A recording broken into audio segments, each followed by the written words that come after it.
ஆசிரியர்கள் அனைவருக்கும் கனகாவின் அன்பான வணக்கம். மரபு வழி விளையாட்டுகள் 6. இந்த விளையாட்டில் நம்ம என்ன பார்க்க போகிறோம்னா, ராஜா, ராணி, கள்ளன், போலீஸ். இந்த மாதிரி நிறைய குழந்தைங்க நிறைய பேர் நம்ம இருந்தோம் அப்படின்னா என்ன செய்வோம், மந்திரி, உணவு மந்திரி, சுகாதார மந்திரி அப்படின்லாம் என்ன செஞ்சுக்குவோம், எழுதிக்குவோம்.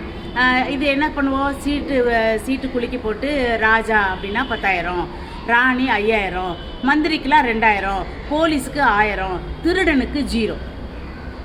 அப்படி தானே பண்ணிப்போம். அப்போ திருடனுக்கு மட்டும் ஏன் 0 போட்டோம் அப்படின்னா, திருடனுக்கு மதிப்பே கிடையாது. அவன் திருடுனா அவனுக்கு மதிப்பு கிடையாது.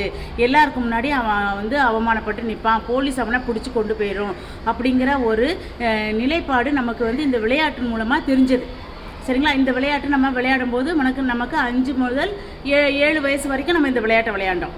இது பள்ளி பாடப்புத்தகங்களில் கிடையாது, ஆசிரியர் சொல்லிக் கொடுக்கல, பெற்றோர் சொல்லிக் கொடுக்கல, மரபு வழியாக விளையாண்ட விளையாட்டு. அப்போ என்ன செய்வோம், ஒரு நோட் எடுத்துகிட்டு அதில் ஒரு பக்கத்தில் ஒவ்வொரு பேராக எழுதிக்குவோம். அப்போ அவங்களுக்கு என்ன வந்ததோ அதை வச்சு என்ன செய்வோம், அந்த மதிப்பெண்கள்லாம் மதிப்பிட்டுட்டு ஒரு குறிப்பிட்ட நேரம் கடந்ததுக்கப்புறம் மொத்த மதிப்பெண் யார், அதில் யார் அதிகமாக மதிப்பெண் வாங்கியிருக்கா இப்படி தான் பார்ப்போம். ஆனால் இதில் அதிகமாக பார்த்திங்கன்னா ராஜாவுக்கு தான் என்னது அதிகமான மதிப்பெண். அப்போ சீட்டு குலுக்கி போடும்போதே நமக்கு என்ன செய்வோம், எனக்கு ராஜா வரணும், எனக்கு ராஜா வரணும், எனக்கு ராஜா வரணும்னு என்ன செய்வோம், சாமியை கும்பிடுவோம். யாருக்காவது ஒருத்தருக்கு இவங்க கள்ளன் வந்துருச்சு அப்படின்னா பார்த்த உடனே முகம் மாறிடும். அந்த கள்ளன் சீட்டை பார்த்த உடனே நமக்கு என்ன செஞ்சிடும், முகம் மாறிடும். முகம் மாறின உடனே இவன் கள்ளன் சொல்லி என்ன செஞ்சிருவார், போலீஸ் கண்டுபிடிச்சிருவார். அப்போ போலீஸ் கண்டுபிடிச்ச உடனே என்ன செய்வார், கள்ளன் இவன் தான் அப்படின்னு சொல்லி கரெக்டாக சொல்லிடுவார். அப்படி இல்லைன்னா நம்ம என்ன செஞ்சிடுவோம், ஓவர் ஆக்ட் பண்ணுவோம்.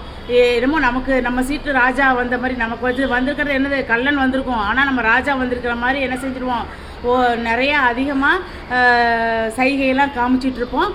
அதுலேயும் சில பேர் என்ன செஞ்சிருவாங்க, கண்டுபிடிச்சிருவாங்க.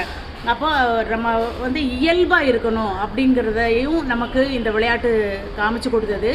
திருடுனா நமக்கு மதிப்பு இருக்காது, ராஜாவாக வாழணும், ராணியாக வாழணும், மந்திரியாவது வாழ்ந்துடலாம், ஆனால் திருடுனா வாழக்கூடாது அப்படிங்கிற இந்த பண்பு நமக்கு இந்த விளையாட்டை சொல்லி கொடுத்தது.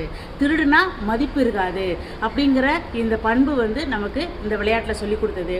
இந்த விளையாட்டுகள் இப்போ பள்ளிகளில் இல்லை. படித்த பிள்ளைங்க தான் நிறையா கொலை குற்றவாளிகளாகவும் திருடர்களாகவும் இப்போ உலா வந்துக்கிட்டு இருக்காங்க. மரபு வழி விளையாட்டுகளை போற்றுவோம், மரபு வழி விளையாட்டுகளை பாதுகாப்போம், மரபு வழி விளையாட்டுகள் தொடரும்.